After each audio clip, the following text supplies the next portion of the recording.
This is Deepa Yadav. Welcome back to my YouTube channel. आज मैं आप लोगों के लिए लेके आई हूँ बिहार शिक्षक भर्ती 2023, जिसमें फर्स्ट शिफ्ट में टीजीटी सोशल साइंस का पेपर हुआ था। तो मैं उसका आंसर की आप लोग को बताने वाली हूँ। तो चलिए फिर आंसर हम लोग देख लेते हैं। क्वेश्चन नंबर फर्स्ट देखिएगा, सिंधु घाटी सभ्यता के प्रमुख नगर का नाम क्या है जिसके पश्चिमी एशिया के व्यापारिक संबंध था? तो इसमें आंसर उसका नहीं दिया, इसलिए इसका करेक्ट आंसर ऑप्शन नंबर ई हो जाएगा, उपयुक्त में से कोई नहीं। नेक्स्ट क्वेश्चन है क्वेश्चन नंबर 2। पूछा गया कि मोहनजोदड़ो से प्राप्त नर्तकी की मूर्ति किस धातु से बनी थी? तो इसका correct answer option number C हो जाएगा, कांस्य से बनी थी। नेक्स्ट है क्वेश्चन नंबर 3। सिंधु घाटी सभ्यता में किस जानवर की पूजा के प्रमाण मिले हैं? तो इसका करेक्ट आंसर ऑप्शन नंबर ए हो जाएगा, कुबड़ दार बैल के प्रमाण मिले हैं। नेक्स्ट है क्वेश्चन नंबर 4। ऋग्वेद में कितने सूक्तों का संकलन है? तो इस क्वेश्चन का आंसर ऑप्शन नंबर ई हो जाएगा, उपयुक्त में से कोई नहीं, इसमें नहीं दिया गया है सूक्तों का संकलन। नेक्स्ट है किराता जूनी किसने लिखा है? तो इसका करेक्ट आंसर ऑप्शन नंबर ई हो जाएगा। वैसे तो भारवी ने लिखा है इसको, इसमें दिया नहीं आंसर, इसलिए बहुत सारे क्वेश्चंस के आंसर ऑप्शन नंबर ई है, उपयुक्त में से कोई नहीं। पता नहीं आप लोगों ने उसको ध्यान दिया है कि नहीं दिया है। आप लोग जबरदस्ती भी आंसर लगाने का कोशिश करते हैं ना। तो क्वेश्चन नंबर 6 देखिएगा, पूछा गया कि वैदिक काल में प्रयुक्त पूर का अर्थ क्या है? तो इसका करेक्ट आंसर ऑप्शन नंबर 6 का ए हो जाएगा, दुर्ग। नेक्स्ट ये इंग्लिश में दिया है, हिंदी में देखते हैं हम लोग। ऋग्वेद में तक्षण किसे कहते हैं? तो इसका करेक्ट आंसर ऑप्शन नंबर 7 का ए हो जाएगा, बढ़ई कहते हैं। नेक्स्ट है क्वेश्चन नंबर 8। मौर्यकालीन काकड़ी किस धातु के बने सिक्के थे? तो इसका करेक्ट आंसर ऑप्शन नंबर ए हो जाएगा, तांबा से ये बने थे। नेक्स्ट है विश्व का पहला गणतंत्र वैशाली में किसके द्वारा स्थापित किया गया? तो इसका करेक्ट आंसर ऑप्शन नंबर 9 का ऑप्शन नंबर ई हो जाएगा। ठीक है।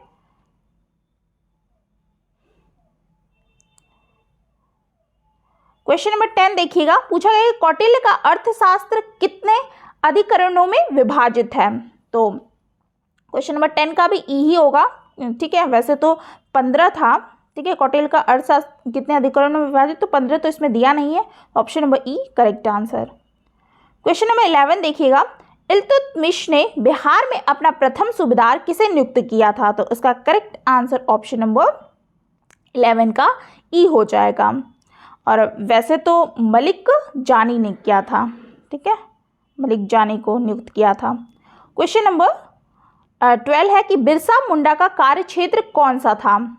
तो ऑप्शन नंबर मतलब क्वेश्चन नंबर 12 का ऑप्शन नंबर बी हो जाएगा, रांची में। बिरसा मुंडा का कार्य क्षेत्र कौन सा था? रांची में।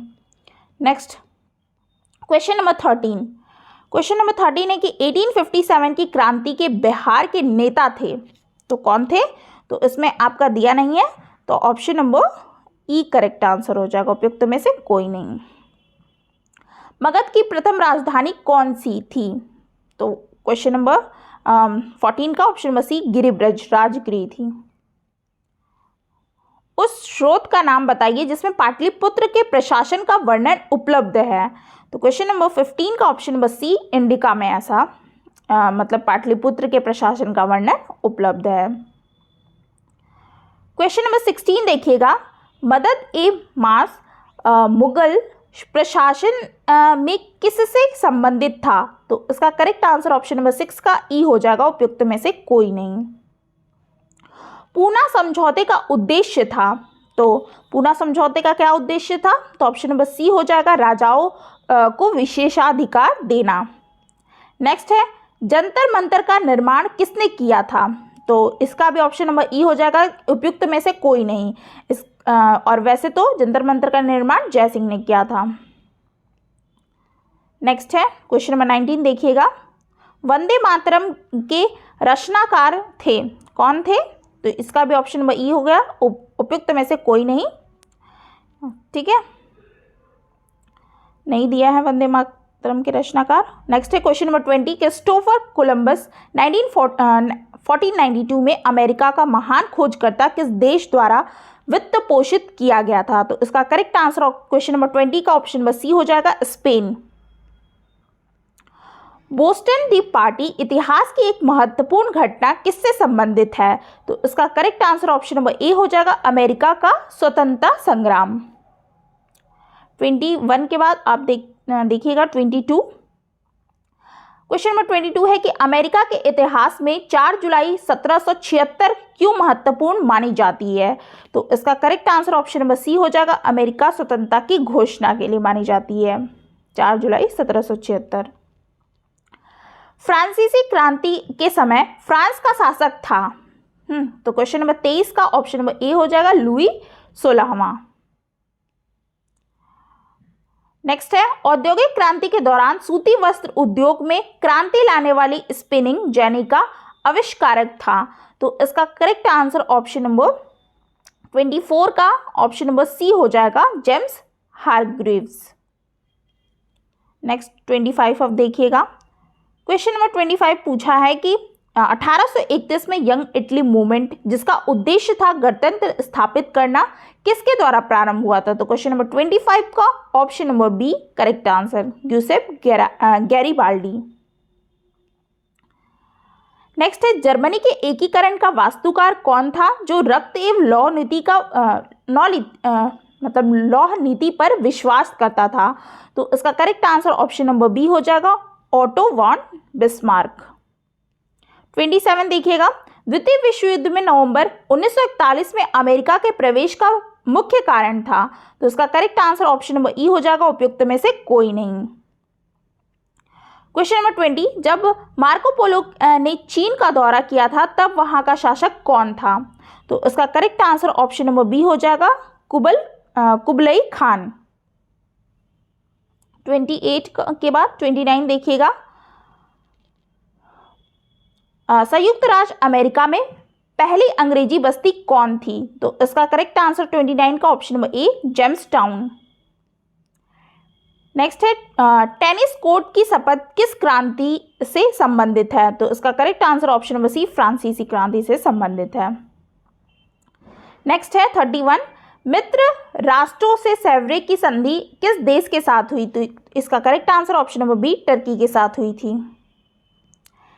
1733 में फ्लाइंग शटल मशीन का आविष्कार किसने किया था? तो ऑप्शन नंबर बी हो जाएगा, जॉन के ने की थी। 33 देखिएगा। किस संधि के द्वारा 30 वर्षीय युद्ध की समाप्ति हुई? तो इसका correct answer option number B, Westphalia की संधि।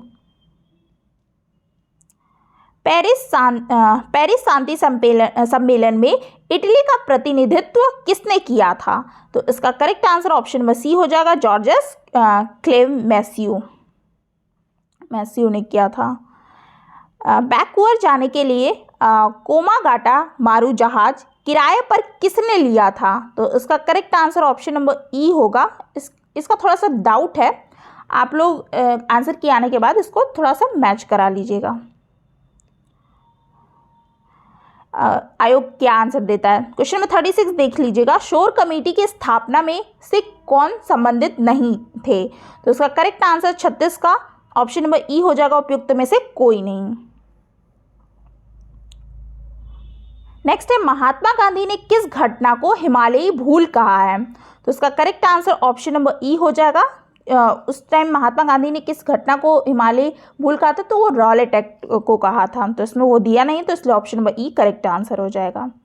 नेक्स्ट है, चटगांव शस्त्रागार पर हमले के दौरान कौन महिला क्रांतिकारी मारी गई थी? तो इसका करेक्ट आंसर ऑप्शन नंबर 38 का क्वेश्चन नंबर ए हो जाएगा, प्रीतिलता सॉरी। इनमें से कौन क्रांतिकारी काकोरी ट्रेन कांड में संबंधित नहीं था? तो इसका करेक्ट आंसर 39 का ऑप्शन नंबर सी हो जाएगा। जो नहीं पूछा है ना, तो प्रफुल्ल चाकी, ये दोनों लोग थे। ठीक है, तो option number C is correct answer 39 का। 40 और हिस्ट्री का लास्ट क्वेश्चन है ये। 1 नवंबर 1913 को गदर का पहला अंक किस भाषा में प्रकाशित हुआ था? तो ऑप्शन नंबर बी, उर्दू में हुआ था। तो ये आपके 40 क्वेश्चन हिस्ट्री के थे। अब हम लोग ज्योग्राफी पे आ जाते हैं। तो इस सेशन में मैं आपको हिस्ट्री और ज्योग्राफी करवाऊंगी। नेक्स्ट मैं दूसरी वीडियो लाऊंगी जिसमें आपको इकोनॉमिक्स और पॉलिटी कराने वाली हूँ। तो देख लीजिए, ज्योग्राफी में क्वेश्चन नंबर फर्स्ट है आपका कि भारत में असुरक्षित प्रजाति कौन है। तो इसका correct answer option number C हो जाएगा, काला हिरण। नेक्स्ट है भारत में वन संसाधनों में ह्रास का प्रमुख कारण है। तो इसका correct answer option number D हो जाएगा, उपयुक्त में से एक से अधिक। पारिस्थितिक खेती की परंपरागत विधियों द्वारा नई पद्धति के विकास को किसके द्वारा प्रचलित किया जाता है। तो इसका correct answer option number B, नौदान ने। ये इन्वायरमेंट का क्वेश्चन है। नेक्स्ट है, पूछा गया कि सरदार सरोवर बांध निम्नलिखित में से किन राज्यों को कवर करता है। तो इसका आपका गुजरात, राजस्थान, महाराष्ट्र एवं मध्य प्रदेश हो जाएगा। तो option number A is correct answer. Question number 5 देखिएगा, पूछा गया कि अधिकांश नदी घाटी परियोजना जो बाढ़ की रोकथाम के लिए निर्माणित हुई है, परंतु इनसे बाढ़ की स्थिति और भयावह हुई क्योंकि। तो क्वेश्चन नंबर 5 का ऑप्शन नंबर ए हो जाएगा, इनके जलाशयों में अत्यधिक अवसाद जमा हो गए थे। क्वेश्चन नंबर 6 देखिएगा, पूछा गया कि उस प्रथम राज्य का नाम बताइए जिसने छत पर वर्षा जल संचयन को कानून द्वारा अनिवार्य कर दिया। तो इसका करेक्ट आंसर ऑप्शन नंबर ए, तमिलनाडु। ठीक है, क्वेश्चन नंबर 6 का क्या हो जाएगा, ऑप्शन नंबर ए, तमिलनाडु। इस क्वेश्चन का मैंने आपको क्या बताया था आंसर क्वेश्चन नंबर 5 का। क्वेश्चन नंबर 5 का ऑप्शन नंबर डी होगा, सॉरी ये तो होगा इनके जलाशयों में अत्यधिक अवसाद जमा हो जाए। ऑप्शन बी, अत्यधिक वर्षा में बांध में पानी छोड़ना। ऑप्शन नंबर सी होगा, बाढ़ से व्यापक मृदा अपरदन हुआ। तो हाँ, तो इसलिए ऑप्शन नंबर डी इसका करेक्ट है। मैंने गलती से ए बता दिया था, तो उपयुक्त में से एक से अधिक होगा। क्वेश्चन नंबर 5 का ऑप्शन नंबर डी और क्वेश्चन नंबर 6 का ऑप्शन नंबर ए है। नेक्स्ट क्वेश्चन पे चलते हैं अब हम लोग। क्वेश्चन नंबर 7, कृषि रिपोर्ट 2017 के मुताबिक भारत विश्व में डैश उत्पादन का दूसरा सबसे बड़ा देश था। तो इसका करेक्ट आंसर ऑप्शन नंबर क्या हो जाएगा, 7 का ए, चावल में है दूसरा, क्योंकि जो चीन है, चाइना, वो प्रथम स्थान पे, पहला स्थान पे। क्वेश्चन नंबर 8 देखिएगा, किसानों के फायदे के लिए संस्थागत सुधार था। तो इसका correct answer option number D हो जाएगा, उपयुक्त में से एक से अधिक आंसर। नेक्स्ट है, झारखंड का कोडरमा निम्नलिखित में से किस खनिज का प्रमुख उत्पादक है। तो क्वेश्चन नंबर 9 का ऑप्शन नंबर बी, अभ्रक का है। भारत का एकमात्र उद्योग जो आत्मनिर्भर और मूल्य श्रृंखला में पूर्ण है। तो इसका करेक्ट आंसर आपका ऑप्शन क्वेश्चन नंबर 10 का ऑप्शन नंबर बी हो जाएगा, कपड़ा उद्योग। खरीफ फसल का उदाहरण कौन सा है। तो इसका करेक्ट आंसर ऑप्शन नंबर ए हो जाएगा, मक्का है। ठीक है, क्वेश्चन नंबर 12 देखिएगा, कौन सी फसल विकसित होने में लगभग 1 वर्ष का समय लेती है। तो इसका करेक्ट आंसर ऑप्शन नंबर ई हो जाएगा, उपयुक्त में से कोई नहीं।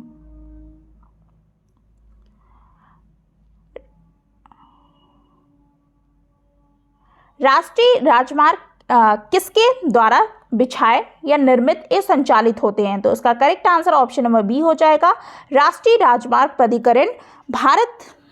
ये है आपका राष्ट्रीय राजमार्ग किसके द्वारा बिछाया गया है। तो ये राष्ट्रीय राजमार्ग प्राधिकरण के द्वारा।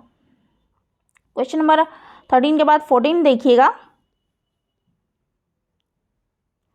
वार्षिक रिपोर्ट 2016-17 के अनुसार भारत विश्व पर्यटन में किस स्थान पर है। तो क्वेश्चन नंबर 14 का ऑप्शन नंबर ई हो जाएगा, उपयुक्त में से कोई नहीं। जलोढ़ मिट्टी को उसकी आयु के आधार पर वर्गीकृत किया जाता है। नई जलोढ़ मिट्टी को क्या नाम दिया गया है। तो इसका करेक्ट आंसर क्या हो जाएगा, ऑप्शन नंबर 15 का ए हो जाएगा, खादर। ये क्वेश्चन तो आप लोग पढ़ते आ रहे हैं। निम्नलिखित में से कौन सी मिट्टी कपास उगाने के लिए आदर्श है। तो उसका correct answer option number C, काली मिट्टी। भारत के किस स्थान पर सर्वाधिक वर्षा होती है। तो ये सारे इजी क्वेश्चन थे। Option number B, monsoon Ram. ये क्वेश्चन बताने की भी जरूरत नहीं है आप लोगों को। क्वेश्चन नंबर 18 है, विभिन्न देशों में स्लैश वर्ण कृषि के प्रयुक्त नामों के लिए नीचे दिए गए कुट को मिलान करना है ना। तो उसका करेक्ट आंसर आपका हो जाएगा क्वेश्चन नंबर 18 का ऑप्शन नंबर सी हो जाएगा। ठीक है, देख लीजिए कैसे। ऑप्शन नंबर सी 2143, मतलब ए का मैक्सिको का आपका मिल्पा हो जाएगा, ब्राज़ील का आपका रोका, और वियतनाम का आपका इसका हो जाएगा 4, और वियतनाम 4, और इंडोनेशिया का लद्दाख। ठीक है, तो ये आपका ऑप्शन नंबर क्वेश्चन नंबर 18 का सी आंसर करेक्ट है। नेक्स्ट है भूदान ग्रामदान जो आंदोलन, जिसे रक्तहीन क्रांति के नाम से भी जाना जाता है, किसके द्वारा शुरू किया गया था? तो इसका करेक्ट आंसर ऑप्शन नंबर ए हो जाएगा, विनोबा भावे के द्वारा शुरू किया गया था। कुछ टूथपेस्ट में चमक किस खनिज में आती है? तो इसका correct answer option number C अभ्रक हो जाएगा। क्वेश्चन नंबर 20 है, 21 अब देखेंगे। बिहार में कौन सा थर्मल पावर प्लांट मौजूद है? तो इसका करेक्ट आंसर ऑप्शन नंबर जो सी है, बरौनी हो जाएगा आंसर। नेक्स्ट डैश भारत में एक प्रमुख शक्ति प्रदान करने वाला जो निगम है और इसके पास पर्यावरण प्रबंध प्रणाली 1401 जो 1401 के लिए ISO प्रमाणन है। तो इसका करेक्ट आंसर ऑप्शन नंबर ए हो जाएगा, NTPC। ठीक है, हाँ 22 का क्वेश्चन नंबर इसका ऑप्शन नंबर ए करेक्ट हो जाएगा। नेक्स्ट 23 देखिएगा, पूछा गया स्वर्णिम चतुर्भुज सुपर हाईवे समय और दूरी को कम करने के लिए भारत के 4 प्रमुख शहरों को जोड़ता है, निम्नलिखित में से किस विकल्प में से विकल्प में से शहर शामिल है?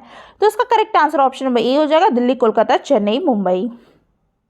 23 के बाद 24 देखिएगा, पूछा है कि निम्नलिखित में से कौन सा बंदरगाह आज़ादी के बाद सबसे पहले बनाया गया था?